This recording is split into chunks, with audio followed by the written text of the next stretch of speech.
आप देख रहे हैं भूतिया विला। दोस्तों, अगर आप चैनल पर नए हैं तो चैनल को सब्सक्राइब जरूर कर लें और साथ ही वीडियो को लाइक करके नीचे कमेंट बॉक्स में अपनी राय जरूर दें ताकि हम आपके लिए ऐसी ही भूतिया घटना और ला सके। तो चलिए बढ़ते हैं आज की कहानी की ओर। दोस्तों, काफी वर्षों पहले मैं घूमने के लिए अपने पुराने दोस्त विनीत के घर गया हुआ था, लेकिन जब मैं वहां रुका तो दिन में तो सब कुछ सामान्य था, मगर रात के समय मैंने नोटिस किया कि विनीत की माँ यानी कि आंटी जी हर रात सोने से पहले घर के दरवाजे पर झाड़ू रखना नहीं भूलती थी, जिसे देखकर मुझे बहुत अजीब लगा। इसलिए ऐसे ही एक रात जब हम सब खाना खाकर सोने जा रहे थे, तब मैंने आंटी जी से अपने मन की बात को पूछ ही लिया। आंटी जी, आप हर रात यह झाड़ू घर के दरवाजे पर क्यों रखती हो? तो इस पर आंटी जी ने जवाब देते हुए कहा, बेटा, झाड़ू इसलिए रखती हूं ताकि वह घर के भीतर ना आ सके और दरवाजे से ही लौट जाए। मगर यह बात सुनकर मैं थोड़ा मुश्किल में पड़ गया, इसलिए मैंने उनसे कहा, कौन, किसकी बात कर रही हो आप? तो आंटी ने हंसते हुए कहा, बेटा, रात के वक्त ये सब बातें नहीं छेड़ते, सुबह बता दूंगी, चलो अभी सो जाओ। आंटी ने तो उस वक्त कुछ नहीं बताया और वहां से चली गई, मगर मैं अभी भी उस झाड़ू का राज जानना चाहता था। तो आंटी जी के जाते ही मैंने विनीत से पूछा, यार आंटी, किसकी बात कर रही थी? इस पर विनीत ने भी हंसते हुए कहा, अरे यार, तू भी कौन सी बात को लेकर बैठ गया है, चुपचाप सो जा। और यह बोलकर विनीत तो खर्राटे भरने लगा, मगर वहीं मैं बिस्तर पर सिर्फ करवटें बदलता रहा। देखते ही देखते रात के 1 बज गए और मेरा ध्यान अभी भी उस झाड़ू वाली बात पर अटका हुआ था।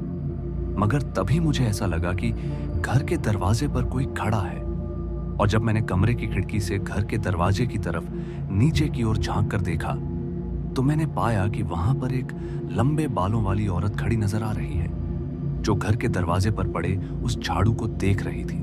और मैं उस लंबे बालों वाली औरत को ऊपर के कमरे से देख रहा था कि तभी उस औरत ने एकदम से मेरी तरफ देखा और उसके मुंह ऊपर करते ही मेरी नजर उसके रोते बिलखते चेहरे पर पड़ी।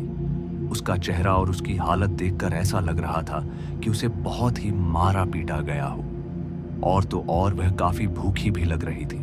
मगर इससे पहले मैं खिड़की से उसे आवाज लगाता कि वो वहां से आगे चली गई, और मैं भी कुछ देर तक वहां पर खड़े रहने के बाद वापस बिस्तर पर आकर लेट गया, और इसी बीच कब मेरी आंख लग गई पता ही नहीं चला। खैर, जब मैं सुबह उठा तो विनीत अब मेरे चेहरे को देखते हुए बोला, अरे ये तेरी आंखों को क्या हुआ, ये इतनी लाल कैसे है? तो इस पर मैंने कहा, क्या मजाक कर रहा है यार? तो विनीत ने कहा, मैं मजाक क्यों करूंगा भला?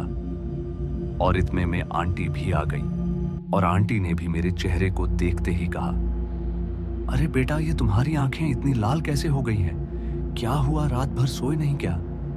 उनके इतना कहते ही मैं बिना कुछ बोले आईने के पास गया, और जब मैंने अपनी आंखें देखी तो सच में मेरी आंखें सूजी हुई और लाल हो रखी थी, मानो मैं रात भर रोता ही रहा। जहां अभी मैं अपने आंखों को लेकर गहरी सोच में पड़ा था, तो वही अब विनीत और आंटी दबी आवाज में कुछ बड़बड़ा रहे थे।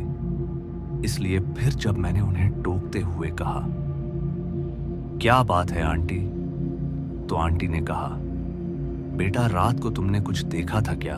तो इस पर मैंने रात की बात बताई, मगर मेरी बात सुनते ही आंटी चिंतित हो गई, और वही विनीत भी काफी परेशान हो गया।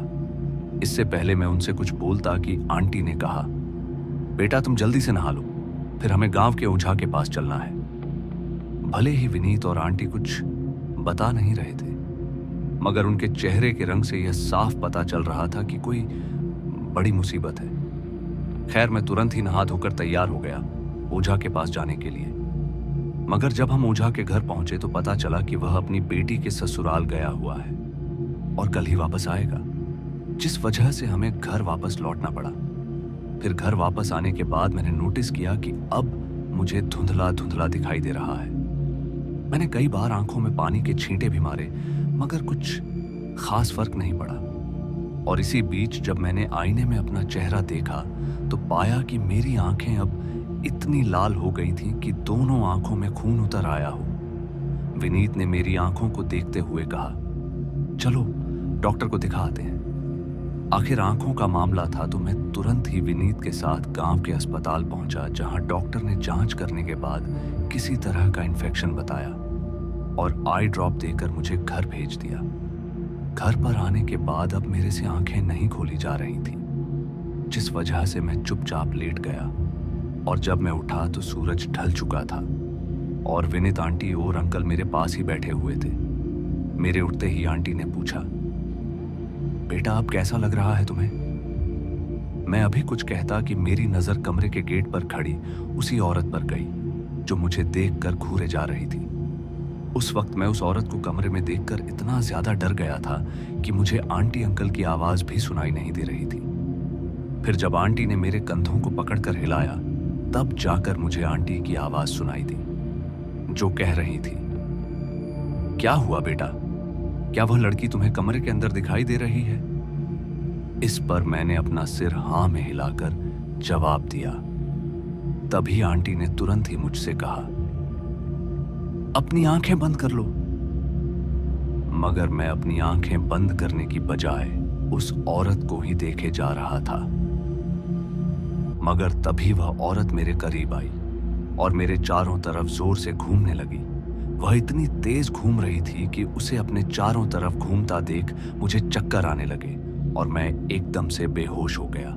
और जब मुझे होश आया तो मैंने पाया कि मेरे चारों तरफ बहुत सी धूप अगरबत्ती जल रही है और कोई बाबा अपनी आंखें बंद किए मंत्र जप रहा है और विनीत आंटी और अंकल उस बाबा के पीछे हाथ जोड़े बैठे हुए हैं। तभी बाबा ने अपनी आंखें खोलते हुए मुझसे पूछा, क्या तुम्हें वह औरत फिर दिखाई दे रही है?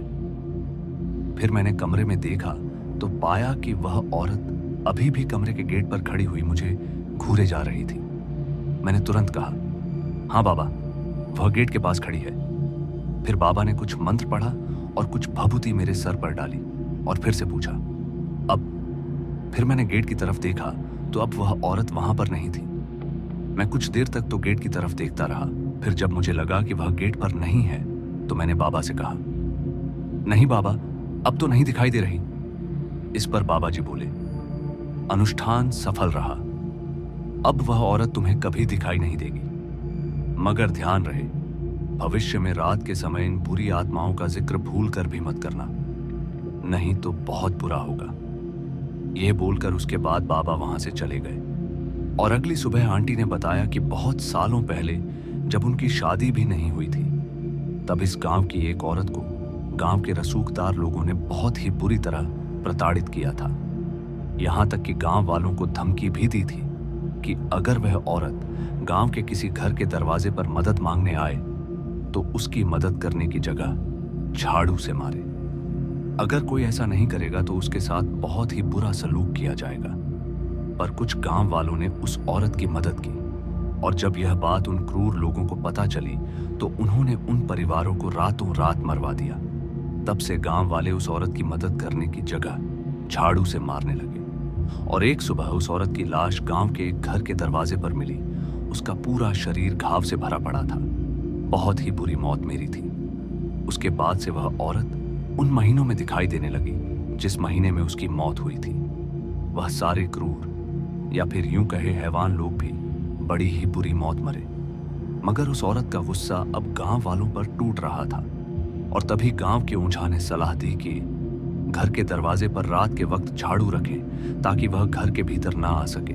और तब से ही गांव वाले ऊंझा की बात मानकर रात के समय अपने घर के दरवाजे पर झाड़ू रखना नहीं भूलते। तो दोस्तों, आज की इस कहानी में बस इतना ही।